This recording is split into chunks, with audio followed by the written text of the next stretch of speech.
Hey, what's going on, guys? It's Drew with Profit Monsters here with a late night reseller stream. Thank you for joining. If you are watching the replay, welcome, and I hope you enjoy the content. I got my buddy Bob Dabra going to hang out with me tonight, and I'm going to get him in right now. So let me jump him in real quick. Hey, what's up? What's up? Yo, what's good? Can you hear me? I can hear you just fine. Yeah. Cool. All right, good. I can hear you. Let me get this pulled up on YouTube here as well, just to make sure we are all good there. And yeah, it's showing that I'm live. So Yeah, never done this before. StreamYard kind of threw me off. yeah, it's through StreamYard, but it automatically posts to YouTube. So it's kind of like it allows you to have other people in the chat and stuff like that. So it's kind of cool. So anyway, thank you to the people that are here. If you are here, make sure to post in the comments who you are, and if you have any questions about reselling or what's going on right now or anything about our businesses. We're just kind of chilling, hanging out, and gonna have some fun tonight. I'm gonna do a giveaway a little bit later, and we'll kind of see just how things go. There we go. Okay, let me pull up the live chat here. Kenny No Fall said, "What's good, fam?" So, what's up, Kenny? I don't know. Did you are you a subscriber to my channel or Bob's channel, or did you see a post on Instagram? Let us know. I'm trying to keep up with the comments. Kind of come in faster on YouTube than they do on StreamYard. So if I don't see it right away, then just hit me up. But we got Thrifting the Three Rivers in the house. TJF says, "I have Corona. Hopefully the beer, not the virus." Yeah. What's up, Drew and Bob? Rev Resale. Can I see? And Do I see the chat too? you should, if you open up, well, you should be able to see it on StreamYard from the link I sent you. Yeah. Oh, okay. There you go. Yeah, I just You had see it on open. the side? Yep. Okay, there we go. So comments. Yeah. If you catch something that I don't, then pop in here. But we got Will 5265 in the house saying, "Hey, what's up?" Dealing with Dalton, my man, the shoe reseller, living in the same city as me. What's up, man? Reverend David Hott is in the house. We're going to hopefully teach you something about reselling. Well, we'll teach you something. Dead Legs. Hey guys, hope you're well. I'm doing great. How are you, Bob? How you holding up in the frigid north up there? Yeah. Great. And you know what? Yesterday I think we had snow in the morning, and then today, just now, it's like 55 degrees outside. So Yeah, it's like 85, 90 right now in Florida. So guys are um lucky. yeah, I'm loving it, man. I hate the cold. Like I can visit it for snow and stuff like that, but I absolutely hate the cold. So but we got TJF already going with a question saying, "How do you get new inventory if places are closed?" So that's a good question. For me, one of the big reasons why I really enjoy being a reseller is because it's taught me to, because I'm responsible for my own income, it's taught me to make sure that I have no excuses in whatever I'm doing. So if you saw my new YouTube video where I just bought out someone else's eBay store, I've got plenty of inventory to hold me over for quite a while. You can see all this stuff behind me right here is like all video games that I cleaned, tested, and listed today. Um, but there are many ways that you can source right now. You can do eBay to eBay. There are people that are running auctions on stuff on eBay, and you can win an auction as the only bidder, and you can buy it and resell it. I saw a girl on Instagram. Her name is Far North Thrift. She's in Alaska, so it's like 0 degrees every day over there, and she's buying stuff on Poshmark and Mercari and then reselling it on eBay. I saw she bought like a Patagonia sweater for like $20 on Poshmark, and she says she can get like 60 or 70 for it on eBay. So there's plenty of ways to flip through different marketplaces. You can also check Facebook Marketplace if your local area isn't completely quarantined yet. Um, you can you can buy from auctions online. You can do online storage auctions. You'd have to go pick it up, but you can have stuff shipped to your house from all sorts of different websites. So Yeah, there's lots of different ways. You can source through Instagram. There are people that have story sales all the time on Instagram. Follow resellers on Instagram, buy cheap stuff from Oh their yeah. story sales, and then resell it. Yeah, I got a video coming out later this week. People always invest in the stock market when it's low. Well, I don't do stocks much, but I do invest in vintage, and I will have a video. I've been sending out offers like crazy on eBay, and I've been sourcing through eBay to resell on eBay. People are wanting those sales, so if you send offers or if you bid on stuff, now is a good chance to get stuff low, and you can flip it later on down the road. Yeah, that's great. I mean, I love doing that. I love sourcing stuff. Um, Someone said somebody needs to start selling some mystery boxes besides Dalton. Who's Dalton? Dealing with Dalton? I'm not Dalton. So I sold three mystery boxes this week already from my eBay buyout. So if you're looking for inventory, I've got plenty of inventory. I've got jerseys, vintage shirts, jackets. I've got all sorts of stuff. Yeah, that buyout was crazy. It was amazing. So I had so much fun. Chernock's connection in the house. I should probably post up some people's comments here. Donna said hello, everyone. So hey, Donna. Chris Chernock's in the house. If you are not following him on Instagram or YouTube, make sure you go subscribe to his channel. He is like the king of thrifting. I don't even know what to call him. He gets amazing finds, and he always gets them at this one place. So I don't even know how to say what I'm trying to say, but he always finds amazing stuff. I love watching his videos. Bolo Buddy's in the house. Hey, Courtney. Make sure you guys go subscribe to Courtney's video if you want to learn new things to resell. She's always putting new resellers on her channel. She has a live show every Wednesday, which is a lot of fun.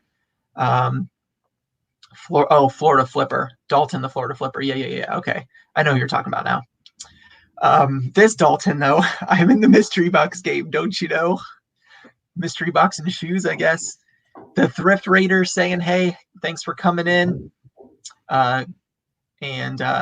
Did that 15K house sale go through for you? I'm not sure what that is. Maybe specify in the comment section, unless that's directed towards you, Bob. No, my 15K house sale did not go through, but no, I don't. That's not for me, I don't think. And before I jumped in here, did you give a rundown of who I am, what I do? I did not. Well, I did, but then I realized I wasn't live, and then you came into the stream. So for those of you who don't know, Bob, why don't you introduce yourself? Yeah, I'm sorry for not doing that. The only reason I bring it up, I see a lot of new names, a lot of thrifting people here in the comments. I'm a full-time teacher. I teach 9th grade social studies, and I resell on the side. Been reselling ever since college for like 3 years now. Kind of like Drew, I resell anything and everything, but I like a lot reselling vintage clothing. It's kind of my main thing to go to is the clothing section. So yeah, that's me at Bob Dabra on everything. If you're curious. Yeah, make sure you guys go subscribe to his YouTube channel. He's putting out tons of great content about reselling, and we both just did this at the same time. I saw you do it, and then it made me. I was like, do I have stuff in my mouth? Yeah, make sure you go subscribe to Bob's channel, please, and hit that thumbs up button for me if you are in the chat. There's only 5 likes on the video right now, so it'll help boost it and let people know that we are live, so we can have more people come hang out. I'm going to do a giveaway a little bit later on a vintage piece from my eBay buyout for anybody that's hanging out in the comments section. So be on the lookout for that. I don't know. Yeah, I don't know when I'm going to do it yet. It just depends on how many people we get in the chat. But you can also find Bob on Instagram at Bob_Dabra. Yep. So and he's killing it on there as well. He's putting out a lot of great content. So he's got this really cool series that he started. If you guys are really interested in like learning about vintage stuff, he's got this really cool series called the History of Tees. Tea History. Yeah. And he's talking about a vintage T-shirt and like the history behind it, how it came to be, and what makes it such a cool shirt. So make sure you guys go check out those videos. They're really, really fun and educational at the same time. So yeah, vintage T-shirts are what got me into this whole reselling community. So I got to show some love to the vintage T-shirts. And I love history. I'm a history teacher, so yeah. Little Yeah. cherry on top. We got Allie in the house. Hey, Drew and Co. How's it going? It's going great. I like your little Magikarp logo you got going on over there, repping the Pokemon. And we got Calculated Fits. Don't want to skip over you. Sorry. Hey, everyone. Money for Mars. I am not too late. Definitely not. We just started. Only been going about 10 minutes. The Thrift Raider. I'm considered essential at work, so I'm working a lot still, but can't wait to get back to listing. What do you do? Let us know in the comments section. Love to hear what everybody else does. If you have full-time jobs or if you're part-time, let us know in the comments. Definitely want to talk about that, especially me being a full-time reseller and Bob being a part-time reseller. Having both of us on the stream at the same time, it'd be kind of interesting to talk about perspectives. Oh yeah. And then we got right here, TJ said, I've never seen a teacher be a reseller. Well, now you have. He's also going to be a TikToker. He doesn't know it yet, but No, God, no. I'm not gonna get TikTok, but hey, there's a first time for everything. Teacher and a reseller, yeah. You got a question here, Bob. It says, do your students know you sell stuff and what do they think of that? No, my students don't know about Bob Dabra. They don't know I'm into like vintage clothing. I like flex it all the time on my Instagram. I'm still young though, so I'm not like that average old dusty teacher. I spice things up a little bit in the classroom, and make things fun, which is what I try to do here on YouTube and Instagram as well. But no, they do not know, and they don't know I'm into vintage. They don't know. Yeah, I It's don't want kind of them to hard. know.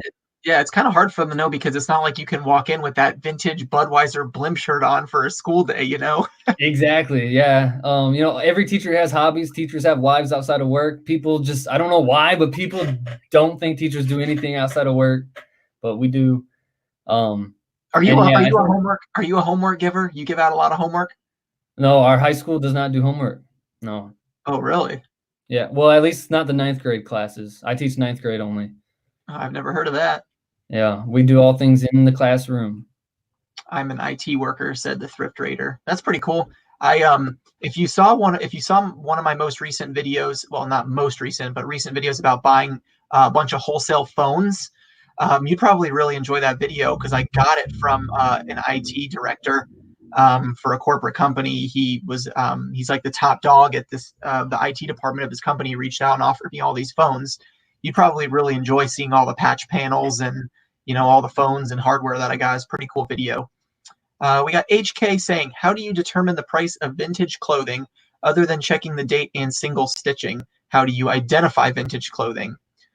We can both answer that. I'll let you go first, Bob, because I know you are the vintage hype guy, not hype Yeah. guy, but Like Drew, throw that one back up on the yeah. screen. How do you determine the price of vintage clothing? You have to look up comps. That's the way you have to find the price of anything that you're going to resell. You just got to look up at like what that item sells for in the past.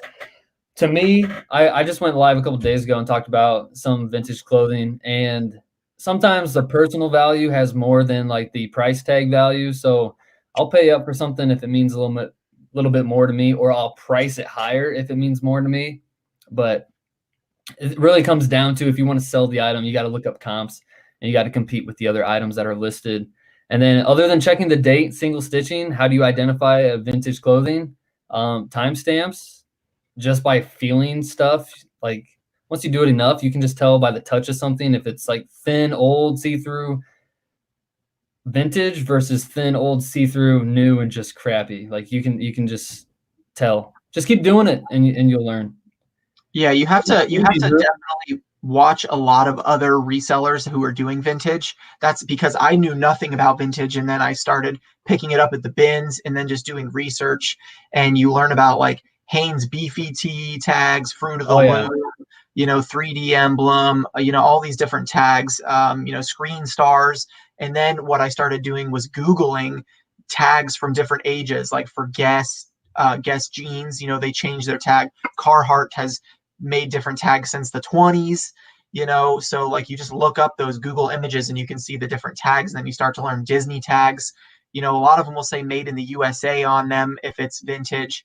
And as far as how do you identify it and how do you determine the price? For me, definitely comps, like Bob said, is the biggest thing. There's normally, for a vintage piece, you can normally find someone else that's either selling it or has sold it or something of the similar, like a Pink Floyd shirt or a vintage Disney shirt of similar graphic. Typically, if I can't find anything, then I'm the only one that has it. I create my own price.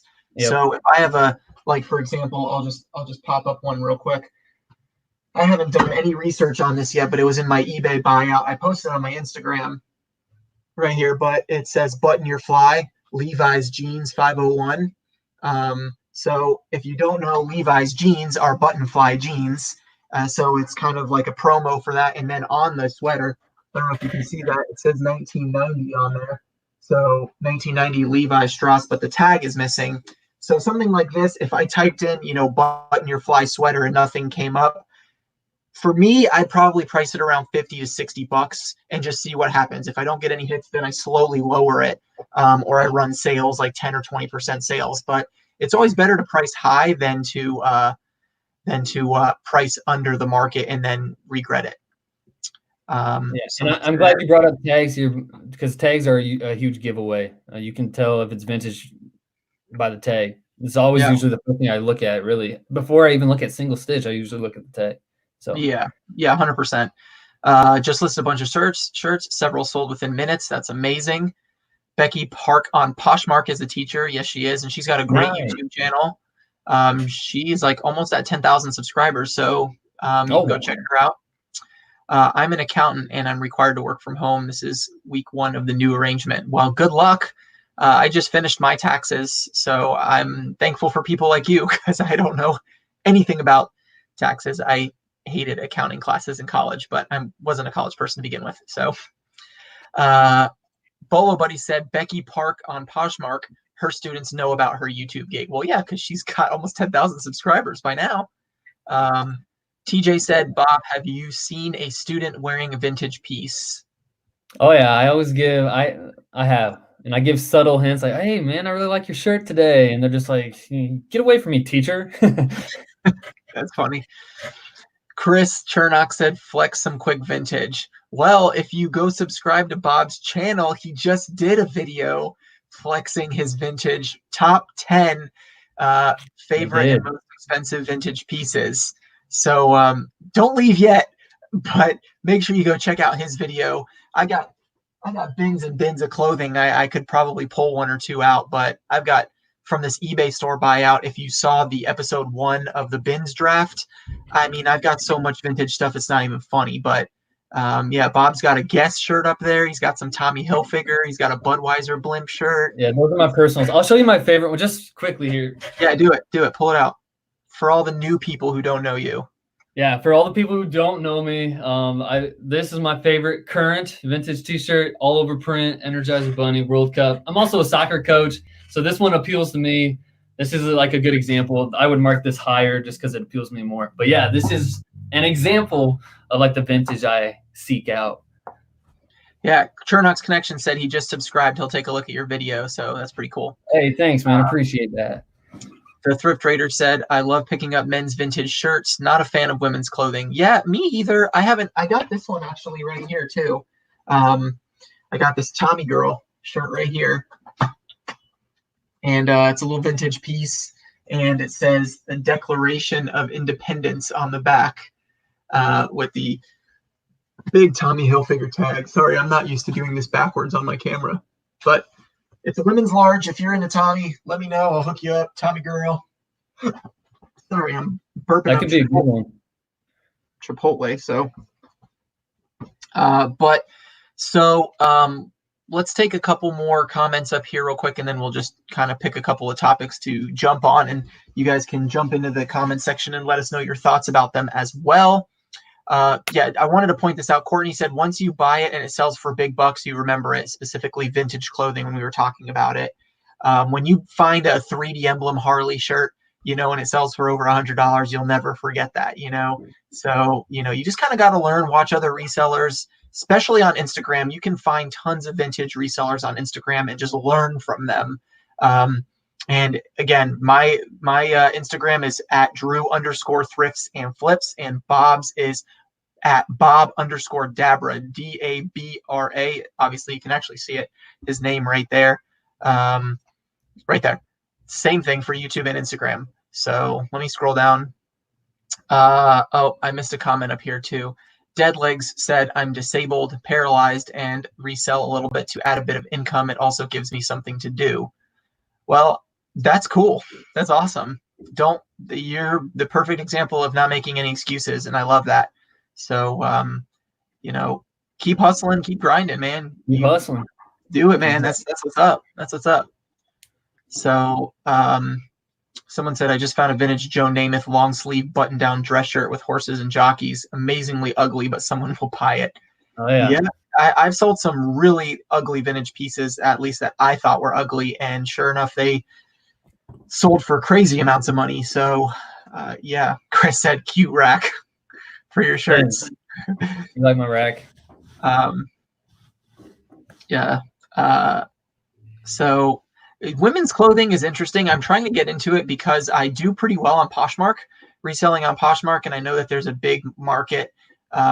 So for that, but not vintage specifically. Thrifty reseller, that is definitely a good one. You should definitely DM me and Bob a picture of that on Instagram, and let me see it. But if it's 3D emblem and it's dated and it has Smith and Wesson on it, guns. I sold a Smith and Wesson shirt that was not 3D emblem, literally within 60 seconds of listing it for $100, and it was dated. It was not, but it had a sick graphic on the front. But someone had one listed for $100, and it had 8 watchers on it. And I listed mine for $99, free shipping, and it sold within 60 seconds, and it was the same shirt. So all I did was cut them by $1, and one of their watchers came over and bought my shirt. So that was sick. So thrifty reseller, yes, absolutely. Do not underprice. Do your research, and if you are needing some help or guidance, message me or Bob on Instagram, and we'll try to help you. But 3D emblem anything is typically very valuable. I would say at a minimum, probably $50 for any 3D emblem, almost. Yeah. There are some basic ones. Like I have a 3D emblem shirt that has like an eagle on it. But that's it. It's like literally just an eagle flying. I think it's probably a $50 shirt, but it's still going to take the right buyer. So let's talk about just like part-time reselling for you, Bob. Kind of what your schedule is like right now, like what you typically do. Well, right now you don't have school, but what you typically do and how you handle that as part-time. And then I'll talk about a little bit full-time what I do, just kind of like you go to school, you teach, you come home, you go to the thrift, or whatever you do. Yeah, so after a full day of teaching, soccer practice. Luckily, it's canceled though. Otherwise, that takes up like all the time. But the rest of the year, and then like now, I would get off work, go to a thrift store, maybe like once or twice a week. Honestly, I only have 3 thrift stores in this town, and they don't provide a lot. Where do you live? I live in Iowa. And if I ever want to get like a lot of stuff, then I have to go to the city, Des Moines, the capital. But yeah, maybe hit up the local thrift stores, but then go home, ship stuff out, eat, list, and then list stuff on eBay. So yeah, I work till like 8, 9 o'clock every night, or every other night. Sometimes I'll take a night off and do whatever I want. But how often would you say you source, like during the week on school nights, or do you typically just go out on weekends? A lot of it is weekends. Like I said, the 3 thrift stores that we have in this town, they aren't very big. They don't provide a lot, so I will only go maybe 3 times a week. Usually just on Mondays and Fridays, though, to be honest. Yeah. Yeah. And you think that that's enough for kind of what you're doing right now? Like, with how your schedule is that enough, not enough? You wish you could get out more, or do you think it's part of the location where you live? Yeah. Yeah, that's a great question. During the week, it's enough. I get so exhausted at work teaching. So 2 times a week is enough. And then especially having to go home, ship out packages, and then list stuff as well. Sourcing twice a week is fine with me. And then I enjoy my weekends by like going on thrifting road trips. At least 2 times a month, I'll go out on the weekends and just do a massive thrifting haul, just get a bunch of stuff to take in. And then I can list that periodically throughout my week. And as a part-time reseller, it's a lot of fun. I know like you got to stress in times like this, you got to stress sourcing and getting that product so you can list, so you can feed your 2 kids and do what you got to do. But twice for me still keeps it fun. Yeah. Yeah. Yeah, that's cool, man. That's really interesting. I've always wanted to ask like other resellers, like what their strategies are, but it's just not something that everybody really gets to talk about like on a daily basis because you're so busy working, doing the hustle, doing the listing, cleaning, taking pictures. Me, I cross post sometimes on 4 platforms: eBay, Poshmark, Mercari, and Depop, depending on what the item is. Try to get the most exposure possible. So a lot of times, first of all, it's lonely. It can be really lonely sometimes. So to be able to like just chat like this with other resellers Oh is yeah. to see what other people, how they do it, how they handle it, is really intriguing to me because I like to find out where other people are at in their game, and what kind of motivates them and makes them hustle, I guess you could say. Like Yeah. for you, is it more of just like a hobby, or is it something that you're saying, okay, this is actually something that I'm making full time, or I'm making money where I could see myself being happier doing this than something else? Um, Quarter 4 last year had me really considering going full-time reseller, but currently now, I think, I gotta do at least 1 more year of teaching and then maybe think about it again. But I was really gung ho for a long time, and then obviously after quarter 4, your sales will start to go down a little bit, and it can take that adrenaline high off of you a little bit. Also, I had some other things here happen in my life that just kind of put me back into reality, and I was like, "No, I gotta stay at the job, at least for now." But no, I would love to. That's like the ultimate dream, to be like full-time reseller, working for yourself. Every day you go out on a modern day treasure hunt, see what you can find, see what you can make. Like, just awesome. That'd be Yeah, the dream. yeah, for sure. A couple comments here, and then I kind of do want to share a little bit about being full time.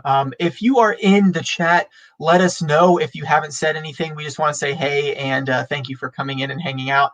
32 people in the chat, and make sure to hit that like button. We got Reekin Flipper in the house. He said hey, and we got a couple other people that came in.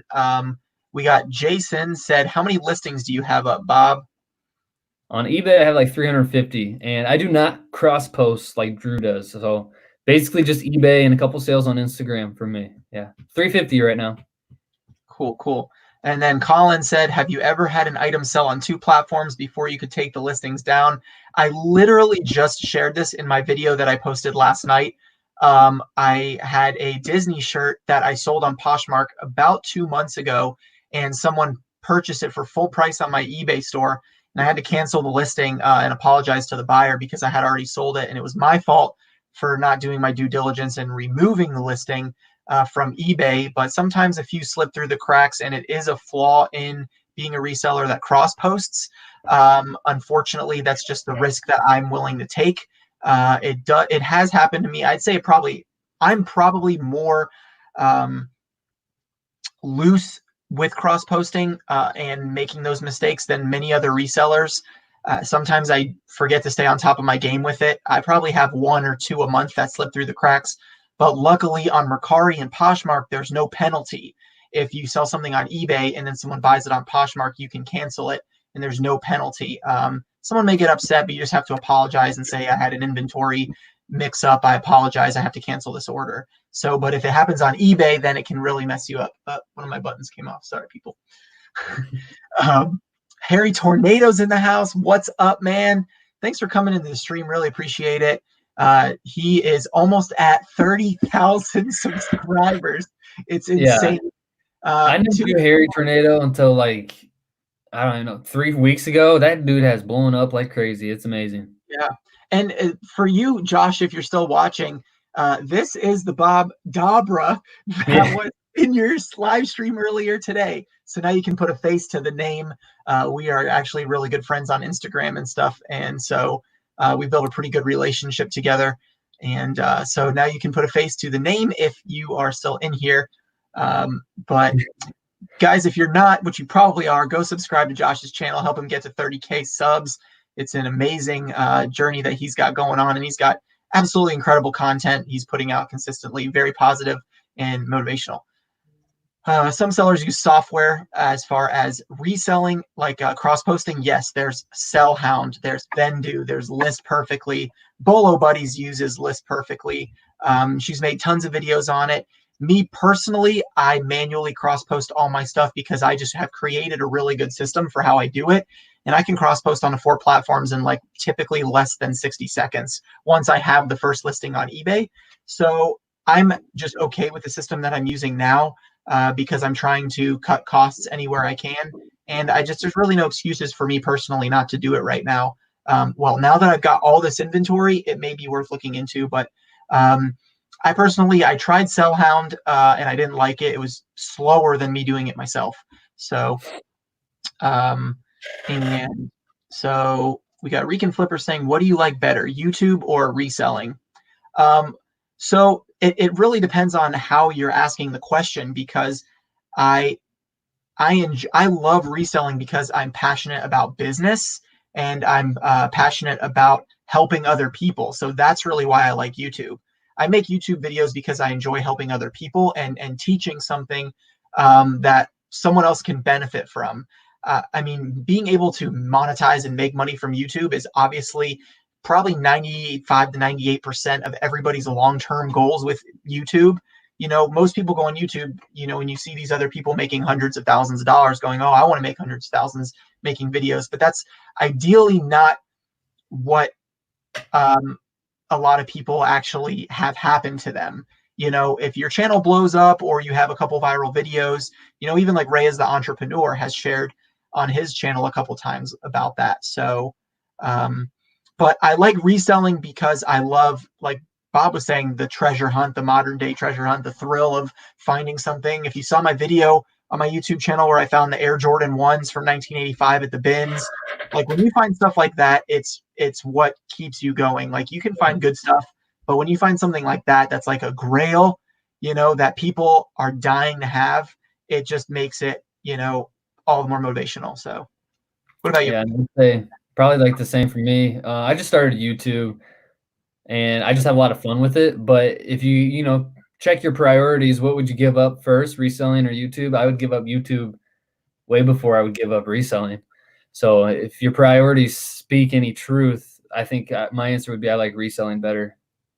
Yeah, I definitely would agree with that. I mean, I think that making YouTube videos is a lot of fun, but a lot of people don't realize the actual amount of work that it takes to whatever you're doing, whether you're in the thrift or you are doing a haul video, to actually have to record what you're doing instead of just being a normal reseller and doing your normal day to day, like taking pictures, cleaning, listing, shipping. Mhm.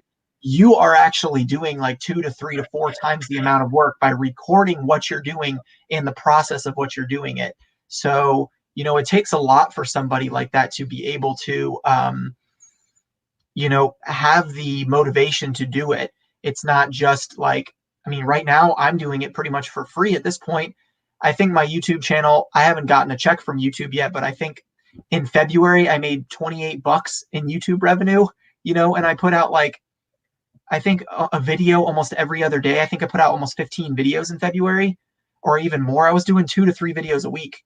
So, um, I That's a mean, reality check, you know, for everyone listening. Like, yeah, I yeah. mean, it's a hustle. It's not, I'm not really in it for the money. It's sweat equity right now, but I'm really in it to be part of a community where I'm not lonely. You know what I mean? Like I said earlier, reselling can be lonely.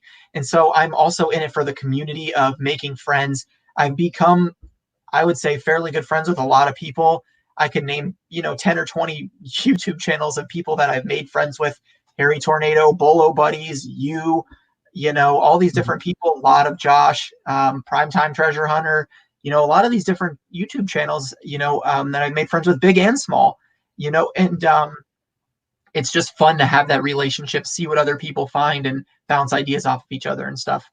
I wanted to point this out before it got too far down the comments. Courtney said List Perfectly has a new bulk list post, which is amazing. And she's got a video on it with a screen share on how easy and fast it is. So maybe I'll have to check that out. I'll definitely check out the video, but check out List Perfectly for all this inventory that I got now, I'm almost at the point where I think I want to hire somebody to do my listing for me. So if I can get them on list perfectly, then that would be sick. Wow. Happy Days said, "Hey guys." Well, hey, Happy Days. What's up? Thrifty Reseller said, "I found the Smith & Wesson shirt at the bins." That's amazing. I love when you can find something good. There's almost no better feeling than finding something good at the bins and you paid like 50 cents for it. That's awesome. Freaking Flipper, what's your best flip? Well, it depends on if you're asking for most money or most profit, I guess. But why don't you share first, Bob, and then I'll share probably my top 2 or 3. Mine's a fun one. I went to an auction. I'll keep it short and sweet for you guys. But I went to an auction. Somebody had hidden a sealed Transformer toy from 1985 inside of a box of blankets. Thinking like when this box of blankets goes up for auction, nobody's gonna bid it up. Well, I was with my mother and she found it. She was like, "Why is this toy in with all these blankets?" And I like looked it up real quick. I was like, "Someone is stashing that toy in the blankets." Long story short, it went up for auction. Me and another guy were going back and forth with each other, bidding it up. The guy who hid it in the blanket. Yeah, right. I'm guessing he's the one who shoved it in the blankets. And I won the bid at $150 for this box of blankets. Yeah. And I sold the toy, the Transformer toy, on eBay the next day for $950. Wow. Yeah. That's awesome. Was it like Optimus Prime or stoked. something? What's that? Was it like Optimus Prime or someone specific? It was Starscream or something like that.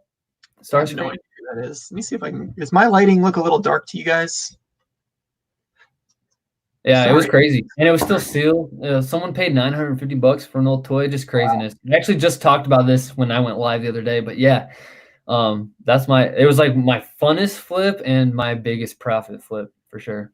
That's really cool. So I have 2 different ones that I'll share, and I'll keep them short too. The first one was literally like the first YouTube video I put out as a reseller was going to garage sales with a friend of mine, and we bought this box of cameras for $100. And the reason was because I looked up one of the cameras and it was like $250, and I was like freaking out, thinking that I could turn $100 into $250. And so we bought the box knowing we could make our money back on one camera. And it turns out the one camera that I looked up, so there was like 15 cameras in this box. So let's just say an average of, about $8 a camera, right? So the one camera that I looked up that was $250, it was actually a very special model, and I sold it within 24 hours for $950. Nice. Yeah, it was and Harry Tornado actually had it in one of his recent videos about 10 profitable bolo items that you can resell, and I had suggested it to him through Instagram. I didn't know he was going to put it on a YouTube video, but it's a Raleigh Flex or Rolleiflex. I don't know how to pronounce it. ROLLIEFLEX,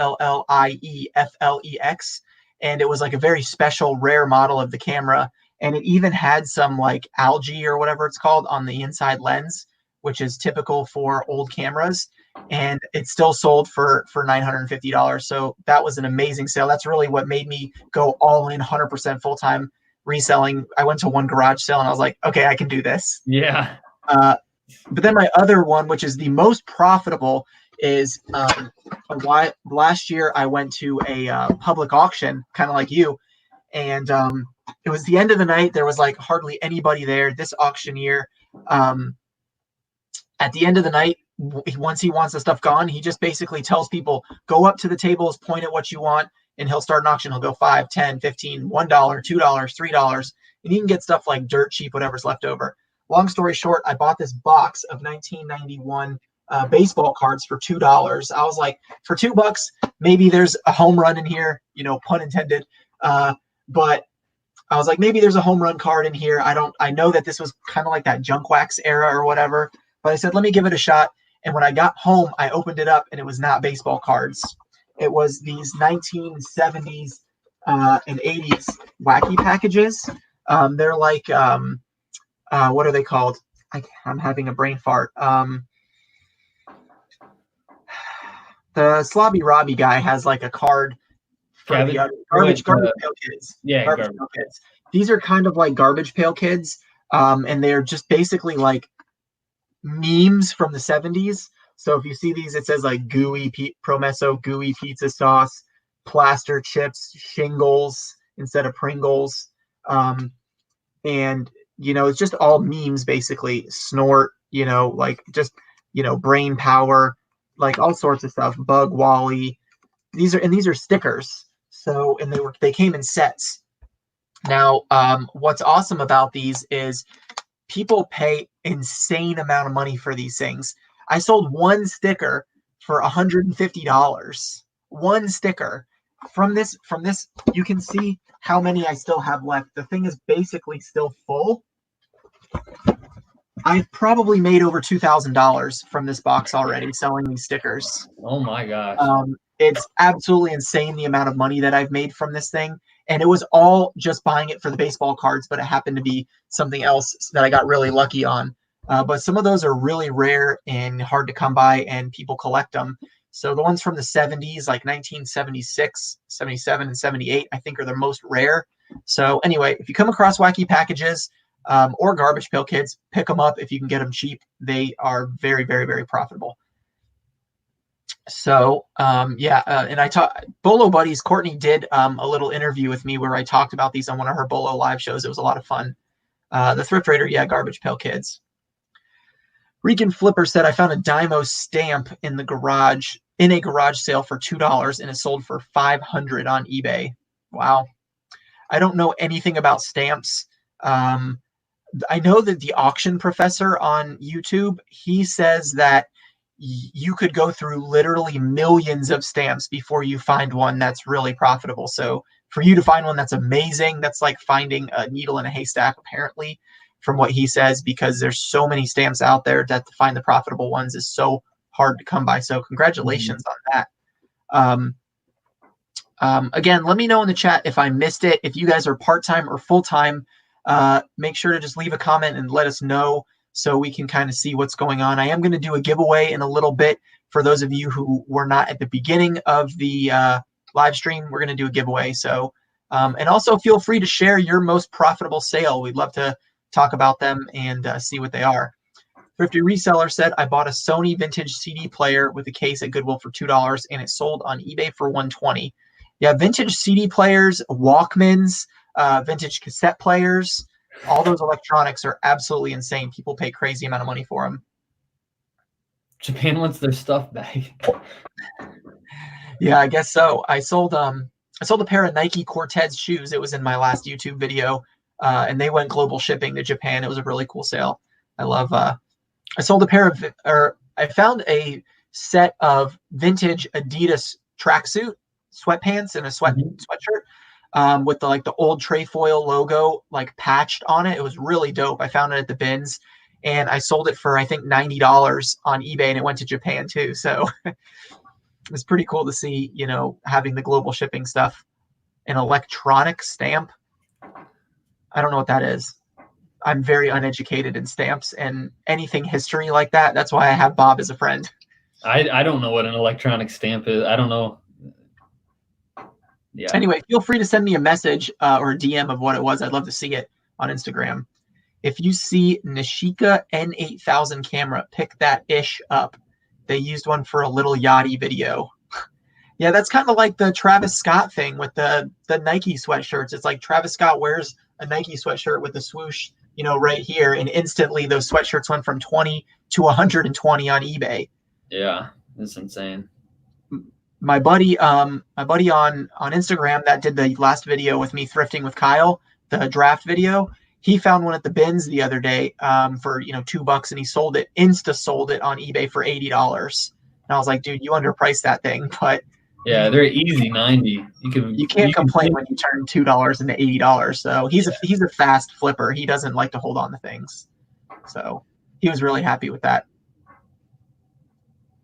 If you have any questions for me or Bob, make sure you put them in the comment section about being full-time or part-time resellers or anything like that. We'd be happy to answer them. I don't really have any plans. I spent literally all day listing video games and consoles.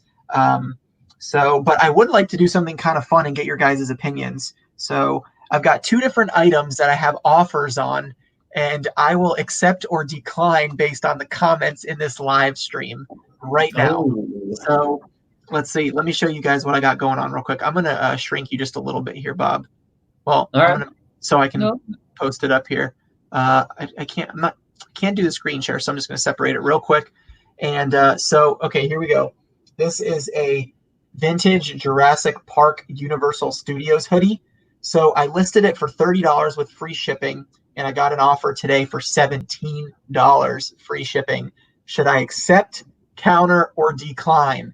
Whatever gets the most votes in the chat is what I will do. No. Let me know. Accept, counter, or decline. I've got so much clothing. Like, I'm normally not prone to sell something for almost 50% less than what I have it listed for, but I have so much clothing that I'm like ready to start with all this new stuff too. I'm ready to start selling.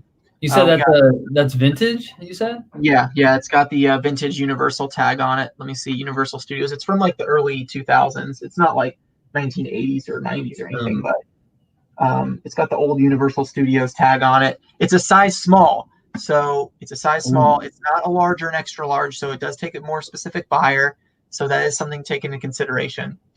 We got 1 for counter, 2 for counter, 3 for counter, decline, counter for 25.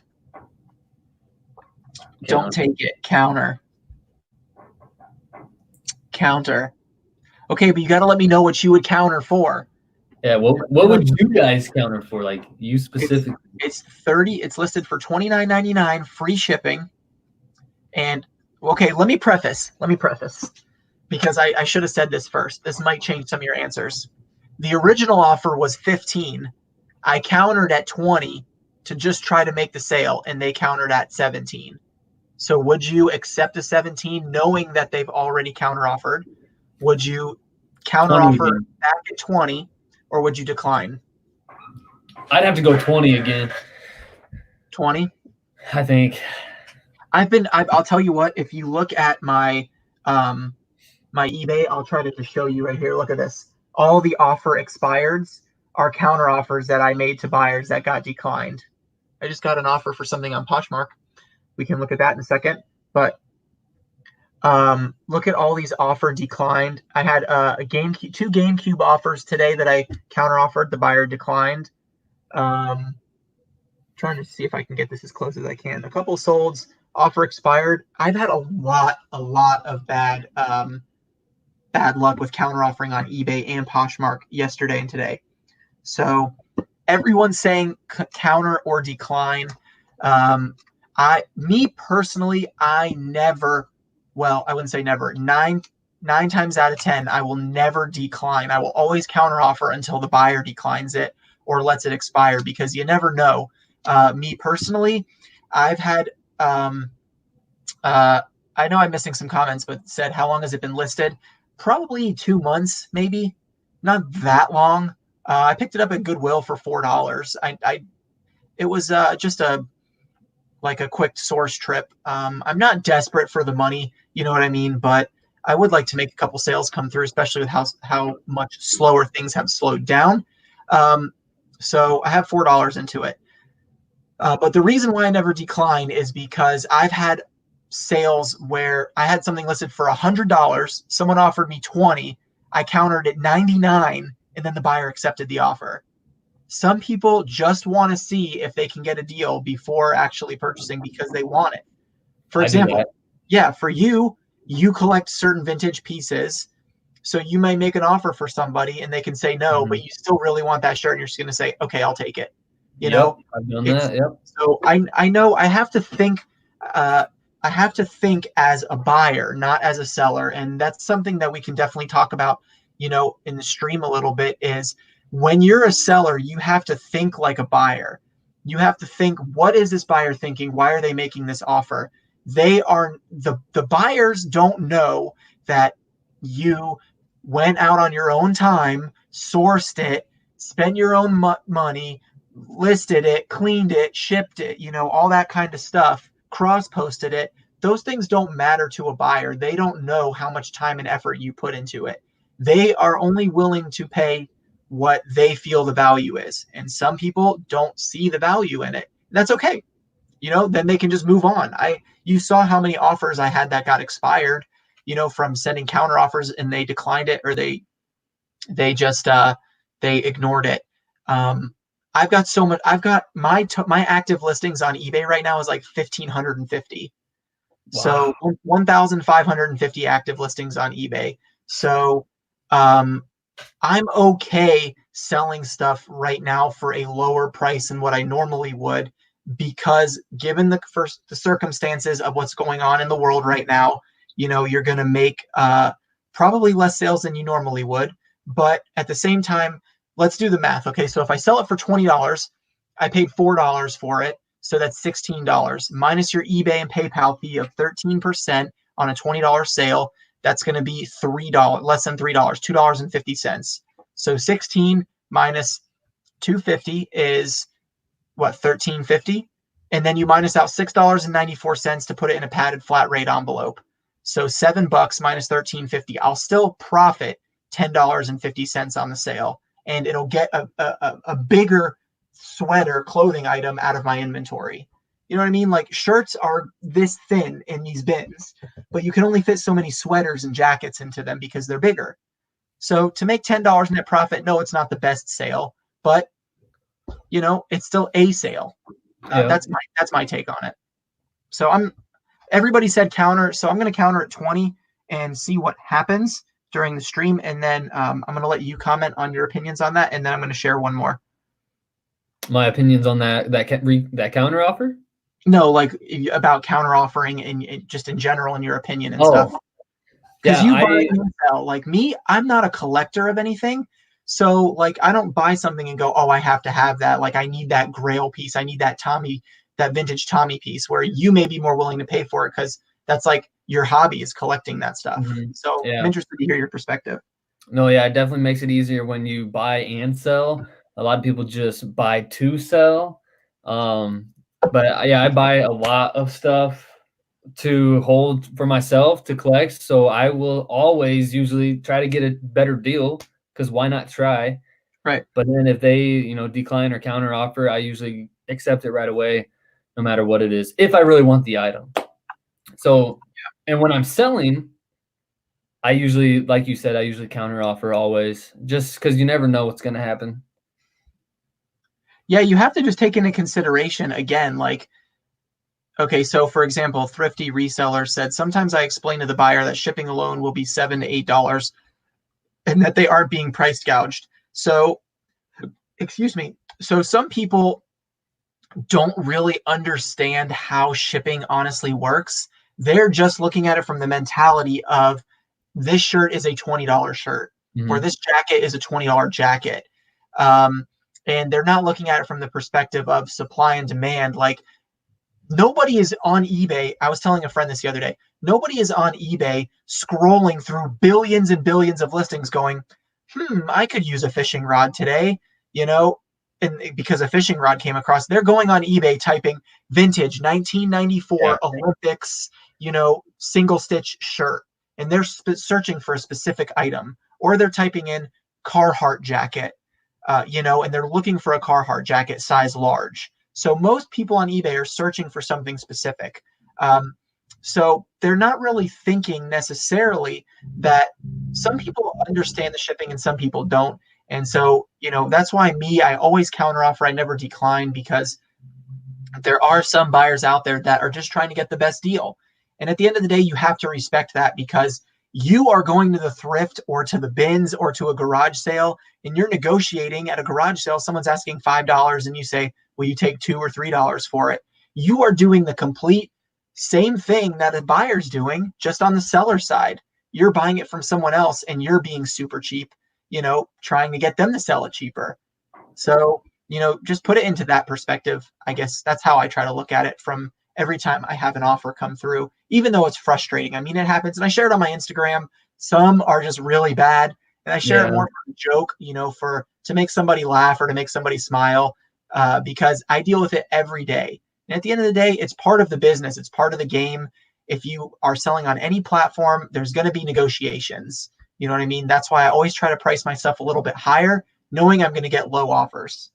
So let's go to this one. I don't feel like this one's going to be a good one for me, but we will share it anyway. So I got these pair of spikeless Nike golf cleats right here on eBay. I have them listed for $79.99 plus shipping. And there's only like 2 other ones listed, and they're listed for like $300. But the reason is because I believe it's like a scammer on eBay. He has all his stuff listed for like $300-400. It's crazy. Like used shoes. It doesn't make any sense. So I listed mine for $79.99.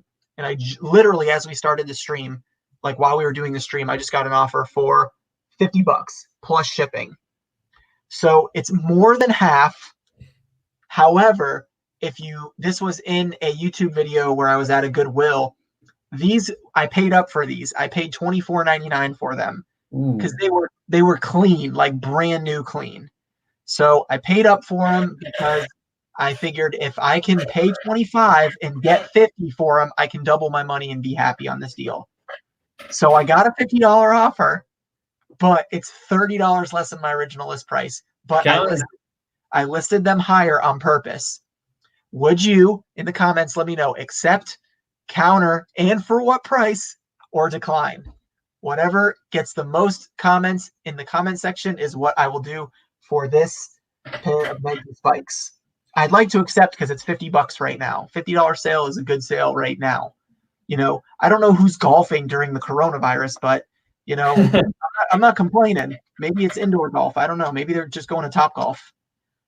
I think I personally would counter around $60. I see some people saying that as well. Yeah. Everybody's saying counter at 60. Yeah. I mean, it's already. Do it, Drew. All right. I'm going to do it. And we'll see what happens. Counter at 60. Ooh, someone said take it. So I'm kind of with E-Will right now. I kind of want to take it, but I said whatever gets the most votes. So we'll see if the offer accepts, counters back, or declines. I feel like if I counter at 60, he's going to come back at like 55. He's not going to accept. I'm going to be positive. He's going to accept 60. He's going to accept it. All right, here we go. $60 right there. Review offer. Let's watch it sell. Submit. All right, I sent the offer at 60. So let's see what happens. Yeah, money from our said, if that's what you wanted, take it. Well, ideally, I told myself if I got 50 for it, I'd be happy. But, you know, everybody said to counter at 60, so I'm doing what the chat said. Just having a little fun with it. Then reiterate the cleanliness of them. I do typically add a comment in a counter offer and say, hey, thanks for your offer. Please double check the pictures. They are very clean. I do typically do that. I didn't do that on this one. I should have. But I did get an offer on Poshmark, so why not look at that? This guy's been trolling me all day. This is the kind of stuff I decline. Let me see if I can get this up to my camera here. A pair of board shorts for $20. Is that focused in? Can you see that? Dude offers 8. I counter at 15. He offers 10. I counter at 15.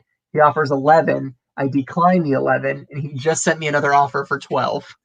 So I'm going to counter at 15 because that's the lowest I'm going to go for these on Poshmark, because anything under $15, Poshmark takes a flat $3 fee. So if I sell it below $15, to me personally, it's not worth it. Unless I'm selling a lot of items under $15, which I typically don't. So yeah, I don't have the patience for Poshmark with the. Do you think it's what's the quickest platform to list on? If you had a rank, Poshmark. It's the quickest Poshmark? It's the fastest. Yeah, it's very, very easy to list. To maintain your Poshmark store, it's probably the longest amount of work. Yeah, Poshmark just kind of seems like, you know, a headache, and like you have to constantly be on it all day long. I tried it out when I first started reselling, and then just I don't know. You don't have to be on it all day long, but it does require you to be more interactive if you want to make sales. But it's really not that bad, trust me. Do you still have to share your closet and do all that kind of stuff on Poshmark? I pay a virtual assistant to do it. But it skyrocketed my sales when I stopped sharing my own closet and I paid a virtual assistant to do it. It skyrocketed my sales because they're constantly sharing pretty much every minute of the day. So let's look at some of these comments real quick. Said that's strategy at its best. Counter. Good luck. Thanks, Dead Legs. Counter. We talked about that one. Peer pressure. LOL. Jay Chubby said, what's the most money you've made for a piece of clothing? Do shoes count as clothing? Probably not. What's the most I've made from a piece of clothing? I sold a vintage Christian Dior tracksuit that I got at a flea market for $1 on Depop for $225.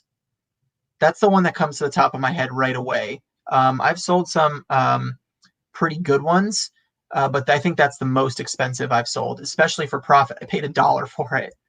Yeah, I've sold a lot of vintage tees over like the $100 mark. But two that stick out to me at a Goodwill, I found a Pink Floyd T-shirt, the big crazy double-sided one, like the one that everybody wants, and that was like an instant sale for $140. And then at a local thrift store here in my town, for $1, I found a vintage Guess striped shirt, and that sold for $140 as well. So those are my two. That's on my reseller bucket list, is to find a Guess striped shirt. I have yet to find one. Yeah, they're not easy to come by. To find one in this town and these thrift stores was just insane. So let me bump up a couple here because Jay Chubby said Depop. Depop is very easy to list, but I don't like it because you can only have 4 pictures. And for some items, I don't think that's enough to show if there's any flaws, especially with vintage and streetwear clothing. They can have flaws, pinholes, stains. You do front, back, tag, and then only one other picture. That's not enough on Depop, but you can list very fast on Depop. I agree. OfferUp. I'm not a big fan of OfferUp. I like Facebook Marketplace better personally. I quit Poshmark because of people like that. That's part of the game. You got to just understand, the way that I look at it, again, like I said earlier, is you're going to the thrift looking for cheap deals to resell. So you have to understand that, the buyers are also looking for a deal. Some stuff is supply and demand, and you'll sell it like the Guess shirt, for $140. You pay $1 for it. Some of that stuff is really, really high in demand, and you'll sell it very fast and almost instantly. The Poshmark sharing closet has zero appeal to me. Well, I'll tell you, I was very skeptical of it at first, but I was sharing my closet 3 times a day, and it was taking me about 30 to 40 minutes to share my closet each time I did it. So that's an hour and a half to 2 hours of my day just sharing. Jeez. When I hired the virtual Posh assistant, which it averages about $4 a day, it's like $135 a month. It's like $4 a day. I kid you not, my sales skyrocketed. I went from an average of 1 to 2 sales a day to doing like 5 to 8 sales a day on Poshmark when I first hired the virtual assistant. Now it's not that much, but when I first started, it blew up my sales. It was amazing. And it's absolutely worth it.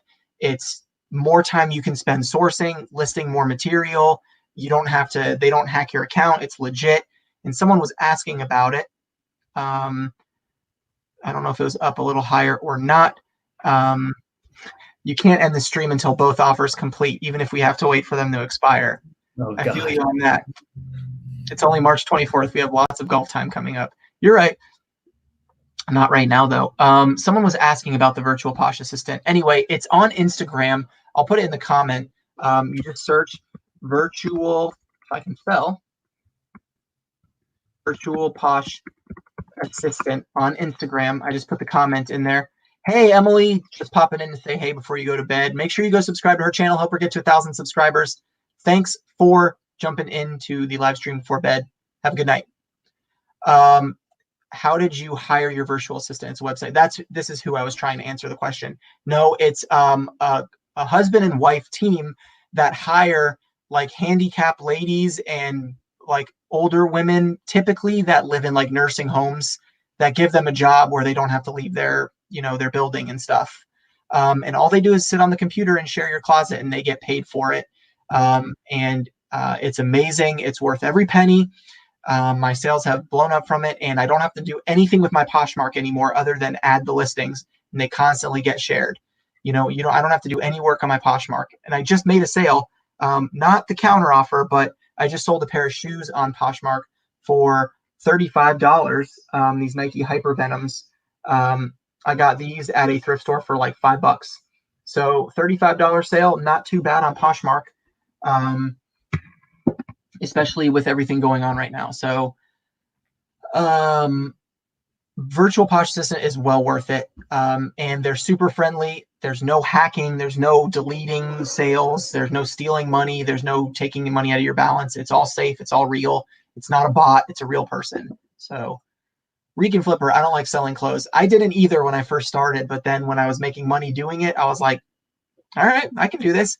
I fell in love with clothes though when I started going to the bins. That's really what made me keep doing clothing, is because clothing is an easy fallback for me when I can't find other stuff. Like if I go to the thrift, I can't find electronics, hard goods, shoes, garage sales are weak, flea markets are weak.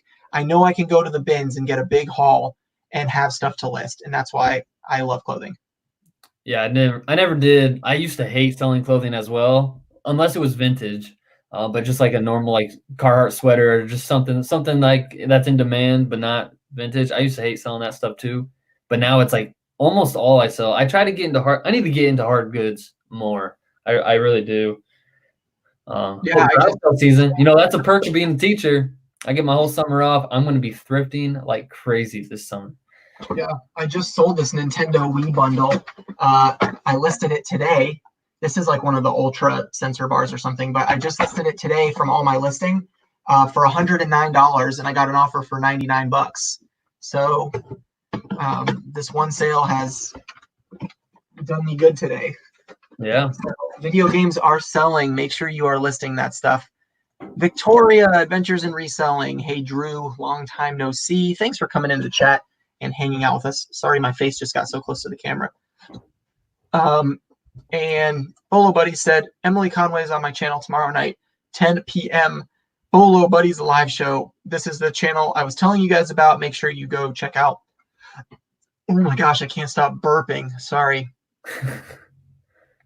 Charlotte said counter.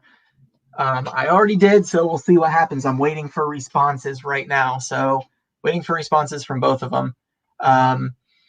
But we got 29 people in the chat right now. So thank you guys so much for hanging out. Really appreciate it. If you have any reseller questions, drop them in the comment section. This is kind of just on the fly, just hanging out. Wow, over an hour. Yeah, and we have 29 still. That's nuts. Yeah, it's awesome. I love talking about reselling. I could literally talk about reselling for 24 hours straight. I should do a 24-hour live stream talking about reselling. You think you could go 24 hours? No, but I'd love to try. Do it. Go for it. Why not? All right. Let's just for the sake, since we've been going for an hour and most of the people that are in here are hopefully still in here from earlier. Let's do a little giveaway. Yeah, get that over with. You guys want the Levi sweater, or should I give away something else? This is vintage 1990. I'll show you guys what they're selling for. Is that a long sleeve T-shirt or is it a sweater? It's a sweatshirt. Okay. It's not a T-shirt. I see the T-shirts all the time. I don't think I've ever seen a I've sweater. never seen it either. I've seen the shirt. I'm gonna look it up right now and tell you what the value is if I can spell. I can't. So there's a couple listed for. There's actually prices all over the place. I'm gonna go to solds. So the shirt is so the same hoodie sold for $28.99 plus shipping, right there, the exact same one. This is size large, and I would say this one is comparable to probably a medium. So we could do this one, or I can find something else. I'm not going to give away hard goods because it's just too much to ship. Sorry, unless you want to pay for shipping, I could do a giveaway for a hard good, but you'd have to pay for the shipping. Actually, a video game would be cheaper to ship than this, but let's see. There's only one sold for the white one, but there's a couple listed for like 50, 35, 85, $39, $60, $45. Prices are all over the place. So, do you guys have a neat? Oh, let me put this up real quick. That shirt and the original giveaway. Oh boy. So do you guys have a niche? I live around Disneyland, so offer up was my number one with anything Disney. Yeah, Bob, you do. Vintage t-shirts. Yeah, definitely. 100%. Vintage clothing is a great niche to be a part of because there's a lot of hype built around certain vintage pieces, old band shirts and stuff. Oh, did I get a counter offer?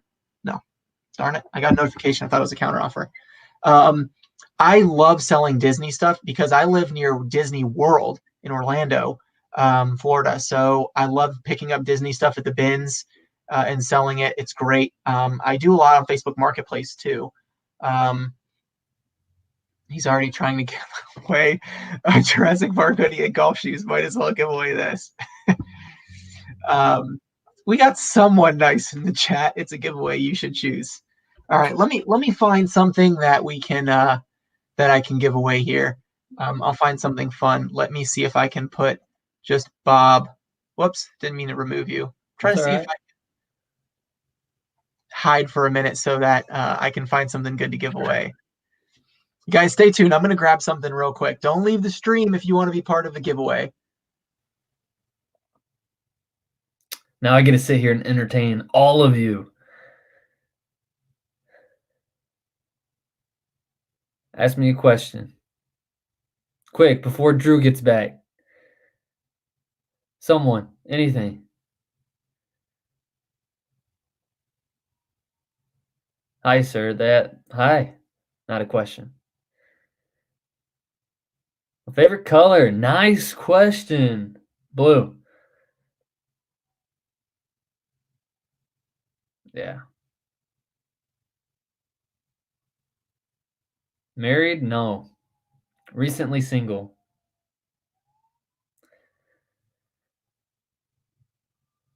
Same. Blue? You like blue too?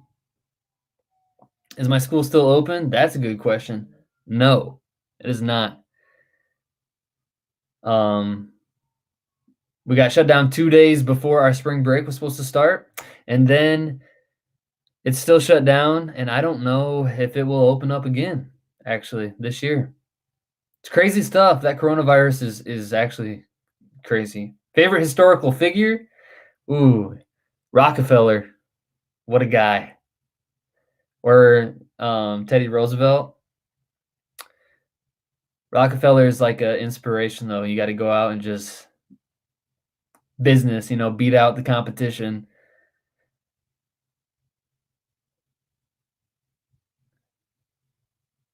What else? What else?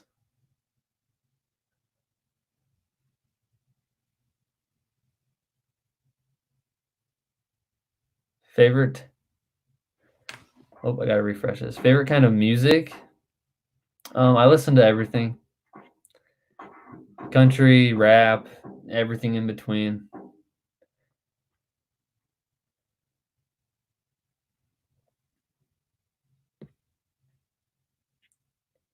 I'm going to ask you guys a question. I'm curious. I see a lot of new names in here, a lot of new handles I've never come across before. Did any of you follow me before this live stream?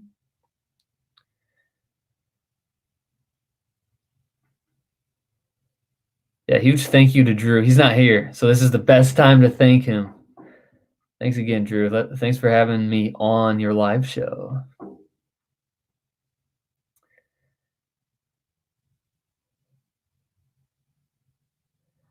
Bill Gates, Steve Jobs, Elon Musk, F, Mary, kill. Oh, gosh. No, but I will. Thanks. Appreciate it. What printer do I use? I use an old school HP LaserJet P1102W. It's right below me right now. I print on double. That's a good question, actually, because everybody is going to those Rollo printers. I have the double labels like this, and I love it. I love the system I have. The system that I have for printing. That's a good question. What's my channel link? Wait, hold on. Bob, what is your channel link so I can start following you? I don't have a link. I don't know if I can comment on this. It's my first time ever going live with somebody, but it's just Bob Dabra on everything. You've been a follower of mine for a while. The Star Trek shirt was bigger. The Star Trek shirt went to Rally Roots. Actually, yeah, they bought it off me. Dead Legs, thanks for supporting the dream. I appreciate it. I really do. Sorry, no, just caught this show. It's all right. I forgive you. No, you follow Profit Monsters. Good guy to follow. Yeah, I have a lot coming on my YouTube. I do reseller games that have been a lot of fun, and I will be posting a reseller game tomorrow. And like I said at the beginning of this live stream, I invested on eBay vintage clothing, so that'll be coming this week too on YouTube. Drew's back. All right, so I've got a couple of things. It's really hard to just pick something random to give away because I've got so many different types of things that I could choose. But I feel like this is something that people would like, especially since we've been talking about Drew, go get a pizza. Since we've been talking about vintage, I figured I'd pick a vintage piece that I thought was kind of cool. Unfortunately, it's not dated, but it's a really dope sweater. And if you don't like it, you can resell it. And this stuff is really popular right now. So this is a wolf, like just an old school, like Howl at the Moon crew neck sweatshirt on an old My Town Originals tag, made in the USA, good old US of A. It's an XL, so it's a good size. This is an easy, in my opinion, easy $20 to $25 sweatshirt. Anyway, if you don't like it, you can resell it or you can do whatever you want with it. I think it's a pretty cool piece. I will ship it for free. It does have some stains on it. So maybe not. Maybe I'll pick something else. I don't know. There's that. And then I do have some other stuff that I can give away, but I can give away some of the wacky packages. Those are easy money. If somebody wants some of those, I can send you out some of the wacky packages, and those are actually pretty cheap for me to ship. Drew went to the corner store for a pop. It's actually soda here in Florida. Okay, soda. But I can send you like a little stack of wacky packages if you guys want those. They're pretty cool. Take the deal. Are you going to let the winner of pick what they want or what, Drew? Yeah, I'll let the winner choose. You can either have the sweatshirt or I'll send you a stack of wacky packages that you can resell. The average wacky pack that I'll send you is like listed for anywhere from $8 to $25 per sticker. So pretty good deal. So how do we want to do this? This is like all off the cuff. This is not planned. Just trying to have a little fun in the live stream. Very makeshift live stream to keep it spicy. So why don't you put in the comments section?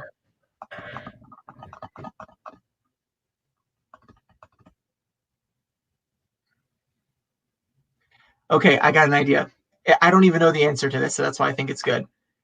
Okay, I want you to guess Bob's favorite topic of history to teach about.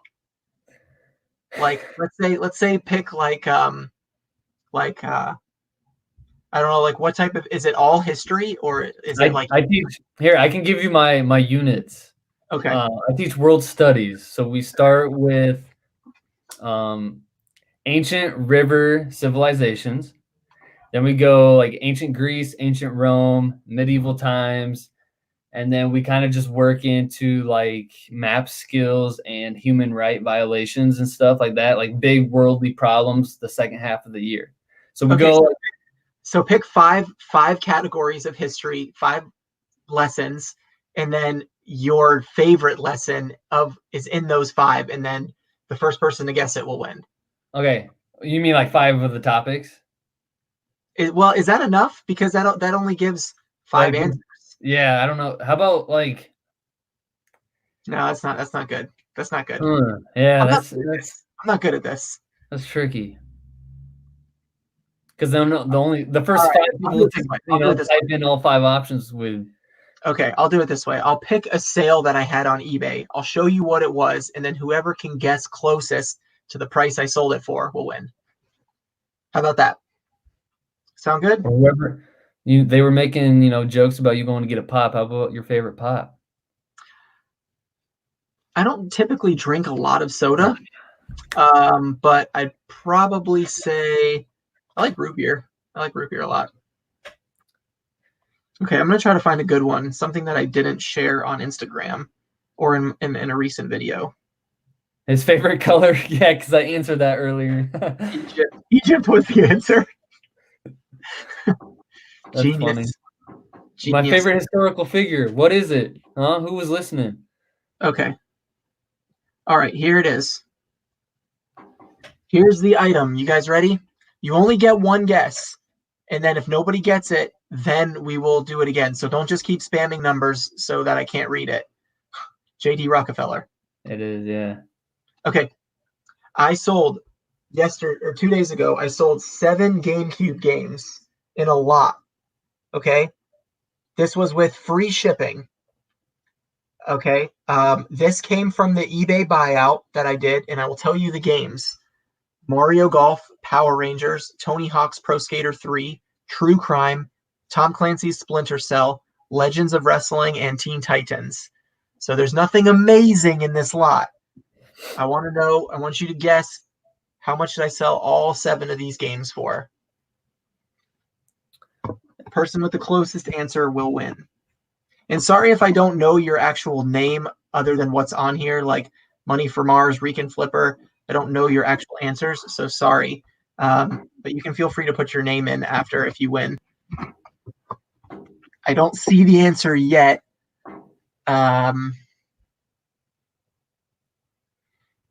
If someone hasn't voted, keep voting. I have not seen the answer yet. Somebody was close. We got a close answer. Some of you guys are answering the same number that someone else said. Well, I guess not. 29, 29.99. 2 people said 35. Okay, you guys can only vote one time. What's your final answer?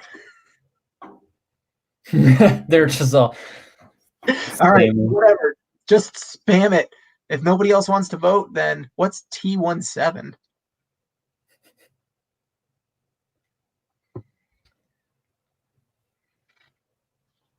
Just spam it. Just one time, sorry. At first I just didn't want someone to keep going. I didn't want somebody to go 1, 2, 3, 4, 5, 6, 7, 8, 9, 10. Yeah. So is it higher or lower than 50? Give lower. them a hint. Lower, definitely okay. Lower than 50. Yeah. These were not great games. These are not BOLO GameCube games. It's just a lot of random games that I would have never sold individually, so I had to lot them up.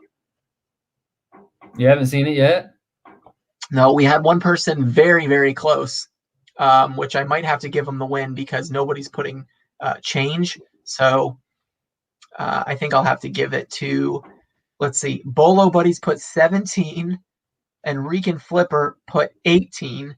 And I think you were saying that you live close to me, so you can just come pick it up, which is dope because you are the winner. It was $18.50. 18, yeah, okay. He got it. 50. So this was not a great sale by any means, but it was kind of just some of the lame games, I guess you could say, that I had in the lot that I was just trying to start getting some activity on my eBay store. So $18.50 was what I sold them for. I had it for $24.99, and over the weekend I ran a 20% off sale, and someone bought it. So, well, made me an offer. It's at $19.99. Someone offered me $18.50, and I was like, all right, I'll take that.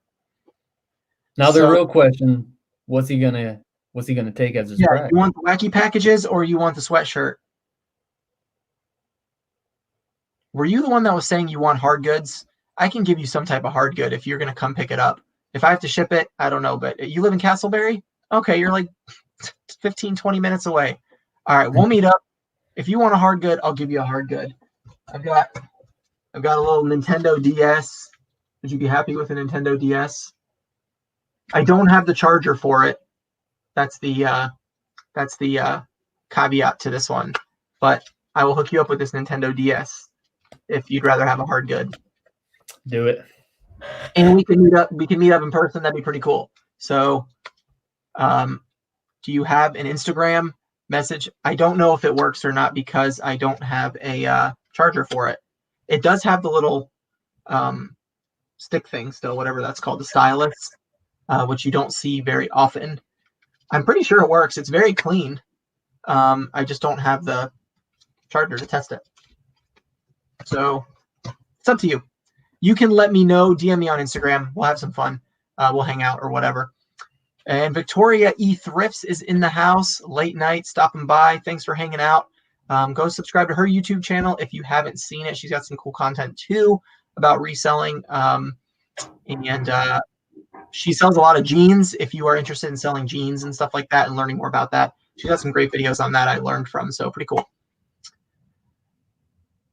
So I don't know how I lost 10 viewers from a giveaway. Must not have been a good giveaway. Sorry. That's what they were sticking around for. I guess so. After they lost, they left. Yeah. But I have not received any counter offers from the 2 eBay sales yet. So still kind of hanging around for those. That was fun. How much are you selling the sweater for?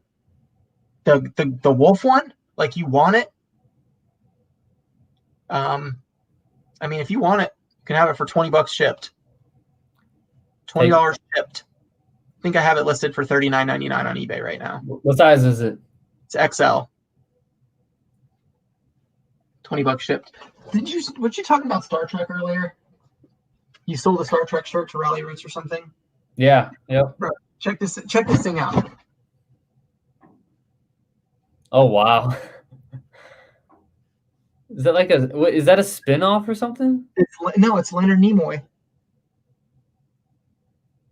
I was never a Star Trek fan, but that looks like a single stitch. Spock with long hair? Is that his name? It's a 20th anniversary shirt, 1994 Star Trek single stitch. This was in my lot, so pretty cool shirt. Anyway, I saw you. I heard you talking about Star Trek while I was gone, so I figured I'd throw it up. How much? What size? For what? You guys got? Are you talking about the shirt or the sweater now? I want to make sure I'm giving the right answer. I send you the Dymo photo. Oh, okay. Let me check it out real quick, and then that way I know. I got a new message. Oh, okay. Cool. Oh, dang. That's the electric stamp thing. Okay. Never heard of that. Let's see. Check that out. There's the electric stamp thing, Bob. Dymo date mark stamp, electronic date time. Interesting. Very cool. The Star Trek shirt is... I have so much stuff from this eBay buyout. It's not even funny. It's a large on a Hanes heavyweight 50/50 single stitch. So I can take measurements of it. I have a tape measure. Tell you what pit to pit and shoulder to hem is. Let's see. It is about 20 from my measurement right here, 21 inches long. So it's probably more like a fitted large or a medium by 21 by 28. So it's probably closer to a fitted large or a looser medium. But I've never seen one like this before. So pretty cool shirt. I had a couple that I wanted to show. This one was pretty cool. This is on a super old tag. I love these like graphics right here. Oh yeah, that's a good one. Pacific Coast Highway is what it says on it. Pacific Coast Highway. The tag is so old and faded you like can't even read it, but the tag is a Pacific Coast Highway tag. Sorry for my gross fingernails. I've been cleaning video games all day. But single stitch, super thin, and this is like just, I don't know, you don't come across shirts like this very often, at least I don't. So finding something like this is pretty cool. So yeah, that's a good one. I like that. Yeah. The colors, the print. Yeah, I've got some good stuff. You guys, I'm serious. Like, please consider watching the Vintage Bins Draft 2020 videos that I'm putting out. I'm going to put out episode 2 tomorrow. And the stuff that we pulled is just absolutely insane. Like, I can't even describe the amount of stuff. I wish I could show you, do like a live haul and go through everything because it's so much cool stuff. I mean, I got like vintage starter Green Bay Packer Brett Favre jerseys.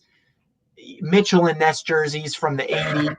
Like, it's just insane. So much cool stuff. Vintage Nike jackets, Harley Davidson 3D emblem shirt was in there. It was a tank top, but still a 3D emblem shirt from 1990.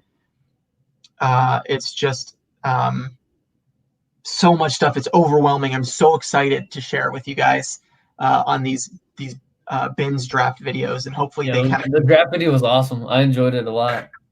yeah.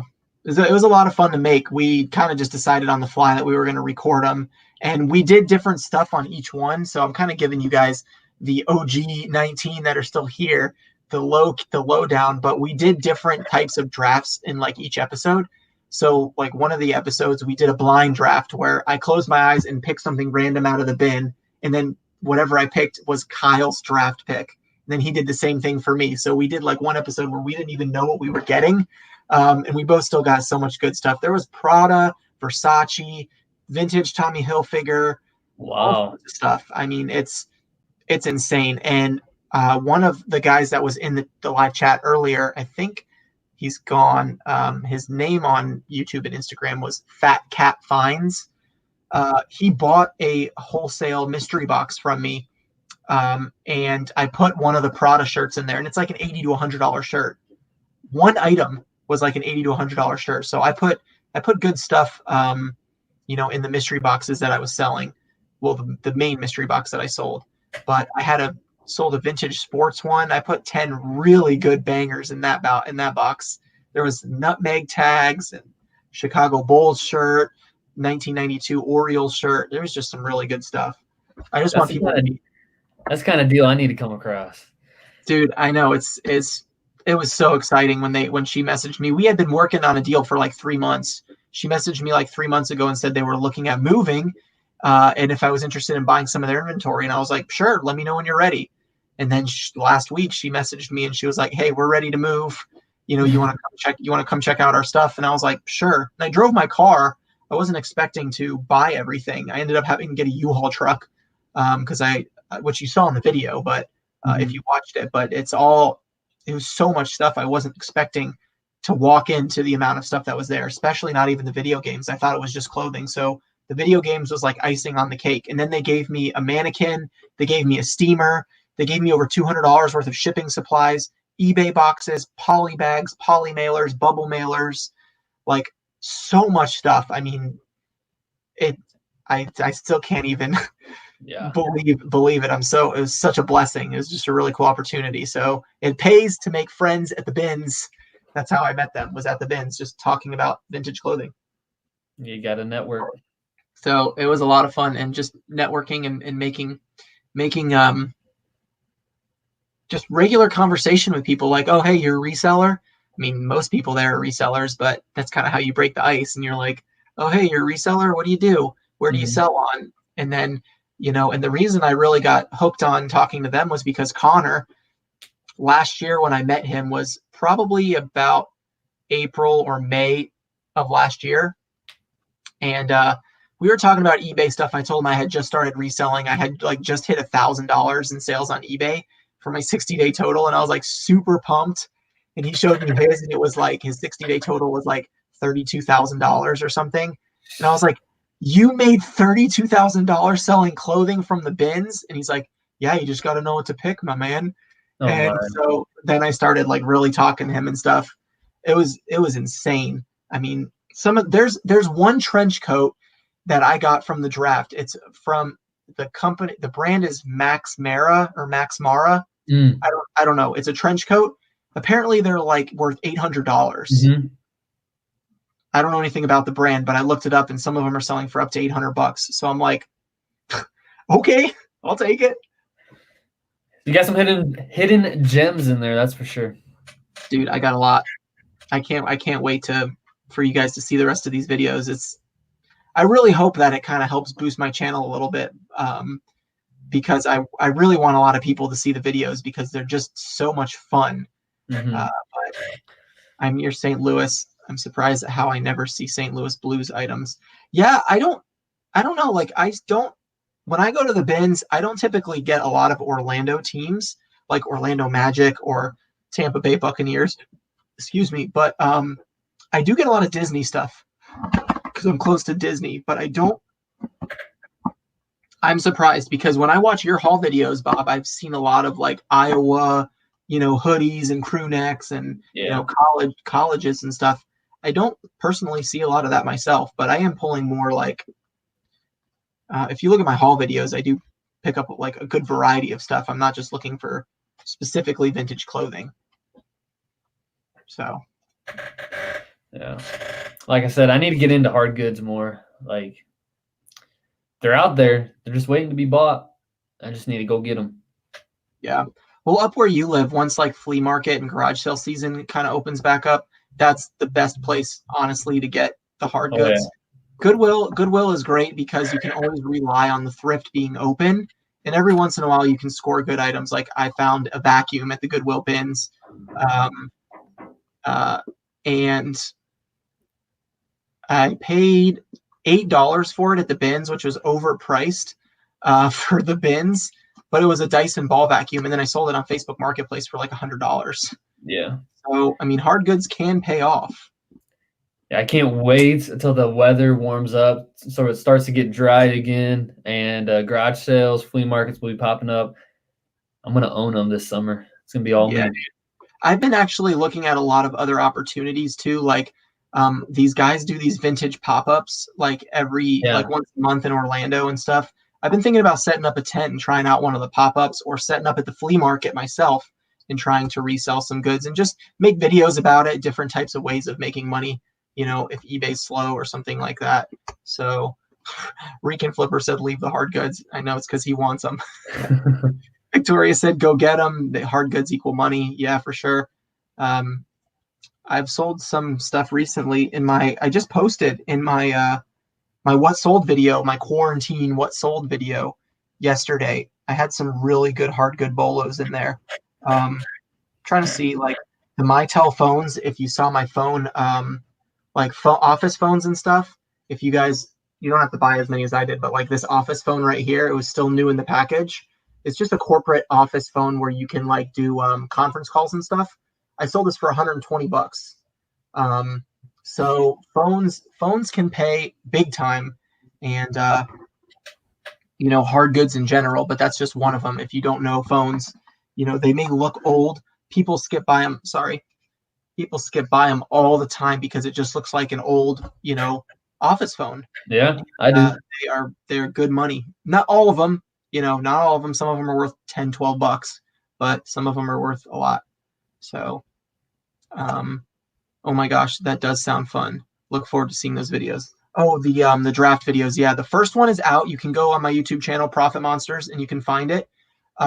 It's called the Vintage Bins Draft 2020, and episode 2 is going to come out tomorrow. I'm going to try to spread them out just a little bit to help them try and gain some traction for my YouTube channel. Trying to get to 3,000 subscribers by the end of the month. So we'll see if I can hit that goal. I got about a week left. So, and I'm about 100 subscribers away. So hopefully this helps boost that a little bit. Started selling in October. I sell 1,600 a month now. That's good. That is good.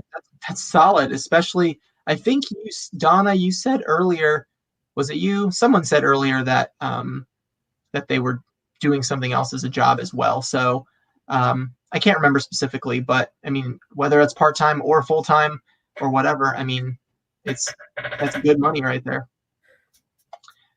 I know some guys here that do the pop-ups in Austin. Some use it as a social hour, but make over $1,000 easy. Yeah, it's crazy. I talked to this one guy. His name is Gant. I think I've met him at the bins. His Instagram tag, I think, is Feta Vintage. But he says he does the pop-ups in Orlando and in Gainesville over by where University of Florida is. And he says he easily makes $600 to $1,200 every time he does a vintage pop-up. I'm like, how do you supply that much vintage inventory? And he says he goes to the bins every day when he's not doing pop-ups.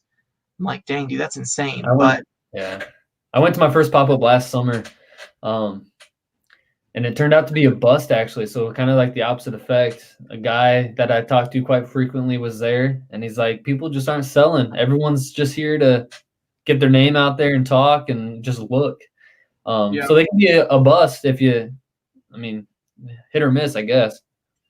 Yeah, I mean, it just depends on if you have like the hype items or something, I guess. Yeah. I don't know. Like, You know, if you have a tent and you've got hangers and stuff, you got to put the bangers like right on the outside of the tent for people to see when they walk in. Like I got these two sick jackets, Florida Gators jackets that will do really good if I can go to the pop-up in Gainesville. I got an 80s starter satin jacket, Florida Gators, and it's really good in the eBay buyout that I did, the store buyout. And then I got this crazy vintage Florida Gators puffer jacket with the huge gator on the back and the big Florida spell out on the front. Yep. They're so good. They're so good. I was so excited to You get should those. try it out. See what happens. I think I'm going to, and I'm going to make a video about it too. I'm just going to like set up my GoPro, do a little time lapsing, and see how many people come through and stuff. Especially because I'm not like the Thrift Lord or Michigan Thrift or any of these like big influencers on Instagram that have these big pages that people follow specifically for like vintage clothing or hype clothing and stuff. So it'd be interesting to see someone like me who doesn't really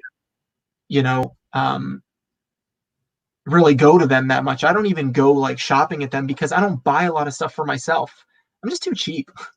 I'm not going to pay $50 for a shirt that I'm like, well, maybe I'll find it at the bins one day for 50 cents. There's only a couple shirts like that. If I could think of in the back of my mind, if there were a couple shirts, there would be some vintage shirts some all over graphics that are pretty cool. If there was like an original 90s shirt with like Mega Man, like the old Mega Man on it or something like that with a really cool graphic, like that kind of stuff interests me, but I'm not going to pay $100 for a Mega Man shirt. I'll find it at a thrift store and then keep it for myself, but I'll find you one. Thanks. So yeah, I think I will try the pop-up. I've been talking to Kyle about it, and we've been the guy that I split the eBay store buyout with, and we've been talking about doing one together. But he's a little more flaky on that kind of stuff. It interests him, but he's not really into doing things like trying out new things. He makes good money on Poshmark and eBay, and it works for him. Me, I'm kind of more. Also, because I'm documenting it on YouTube, I like to try different things and see what's working and what's not in the market. Like, are vintage pop-ups, like, where it's at? I know a lot of guys go in there and do trades and stuff like that. So it'd be interesting to see if someone brings stuff to trade. Or I've got some really cool vintage hats that I thought for sure I would have sold already. So maybe they'll sell there. I don't know. I just got a good vintage champion Michael Jordan jersey from the eBay buyout. On the white jersey, number 45. No, it's the rarer one on the number 45. The Nike one? I think it's champion. Oh. I'll have to look, but it's the number 45, not the 23. So it's supposedly more valuable, but it's pretty faded. So I don't know, but I still think it's like a $50 jersey easy. Someone said, do you follow Loveless Vintage? Let me look. I've heard the name before. Sounds familiar. Yeah, I've talked with him recently a lot about selling on Depop and stuff. He's killing it on Depop. Is this the guy that does all the mystery box openings on YouTube? Yeah, he's been doing a lot lately. He has like 2 different color hair. Yep, that's him. Verified top seller on Depop. How do you become a verified top seller? Just sell a lot of stuff? Yeah. You got to have like your posts have to do like so well in so much amount of time. It's like an algorithm. Again, everything's an algorithm. Yeah. I mean, he posts he's got 10K followers now, followers on Depop. He's killing it. I mean, he's only got 1,500 followers on Instagram. Mm-hmm. I'm not downplaying that. I'm just saying like he doesn't have 30K followers on Instagram or something. He's got some cool stuff for sure. I'll follow him. I've seen his videos doing the vintage mystery box openings because those are like really popular right now. I mean, Drake, so I mean his channel's popped off pretty good from doing these vintage mystery box openings, but it doesn't always generate subscribers. Like he has one of them from like 3 months ago that has like 8,000 views on it, but he's still only got like 1,300 subscribers. So you could have a video that goes viral and still not get any subscribers from it. People just want to see the vintage clothing, but they're too cool to subscribe. So YouTube's a tough gig nowadays. It's a lot of fun though. I still enjoy making the content. Yeah. But I don't know, man. It's about 11:15. How you feeling? Yeah, I'm good to I still got some things I got to do tonight, so I'm good to call it when you are. All right, let me pop in here. And before we I guess go further, thanks again, Drew, having me on. You're my first person I went live with. Yeah, So man. it's Appreciate fun. you coming on. I know Yeah. it was also last minute for you. I was like, I think I'm gonna go live. You want to jump in with me? And you're like, sure. I was like, So sure, let me just get my car. I'm on my way. I think I'm planning on going live with vintage Shih Tzu this week too. So yeah, that could be cool. fun. Yeah, I'll check that out. Sipping my soda, waiting for those counter offers. I still haven't gotten them. I still have not gotten any. So I don't know. Follow me on Instagram and I'll do an update in the morning for you There guys. you go. I think we are gonna call it. We seem to be slowly losing people either to the night or to boredom. But Well, an hour and anyway, 45, that's pretty hefty. So yeah, no, I mean I had a great time and seriously, it doesn't matter how many people are in here. If two people were in here, I would have had a great time. yeah, I'm that's not downplaying that at all, but I think it is getting a little late. Um, and since I don't want to just sit here and go, what should we talk about next? So but seriously, everybody in the chat, thank you guys so much for hanging around and sticking around. Really appreciate each and every one of you that have supported my channel. And if you're not subscribed, please go subscribe to Bob Dabra. Let me see how many subscribers he's at now. And if you're in the chat and you subscribe to him tonight for the first time, please put it in the comment section real quick before we go, just so we know. Just say, that you subscribed so we can kind of get a count. He's currently at 627 subs with exactly 100 videos. So go show my man some love. Can we at I least have get 100 videos. My yeah, gosh. videos. Can we at least get my man's to 635? That's less than 10 subs. I think most of them already went though and subbed. Because I looked at the beginning, I had like one at the beginning of the stream. I had 6. Wait, what am I at? 20, 627. 22?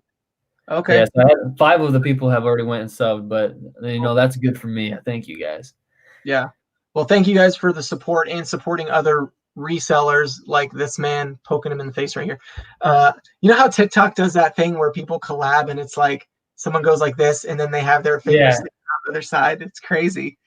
But what time is it on the West Coast right now? Is it late for you or is it earlier? Well, I'm in Iowa, so I'm in the middle of the states. It's 10:18. Oh, okay. So you're earlier than me. Yeah, it's 11:18 here. So, but I really have had a lot of fun just chilling and talking with no real schedule or anything, just talking about reselling and just having a good time. Again, thank you guys so much for joining. Make sure to follow Bob on YouTube and Instagram. Hit him up. Check out, he does a lot of really cheap story sales.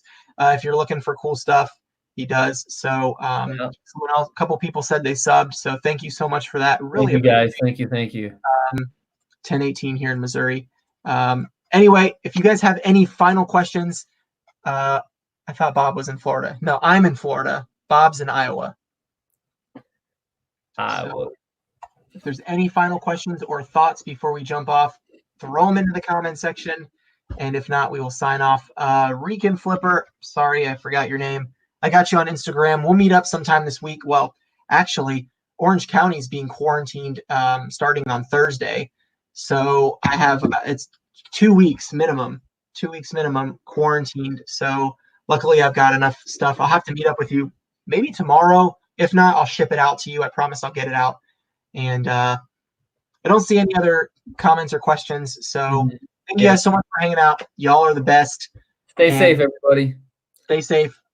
Stay healthy. Wash your hands. Peace out. Thanks again, Drew. Yeah, man.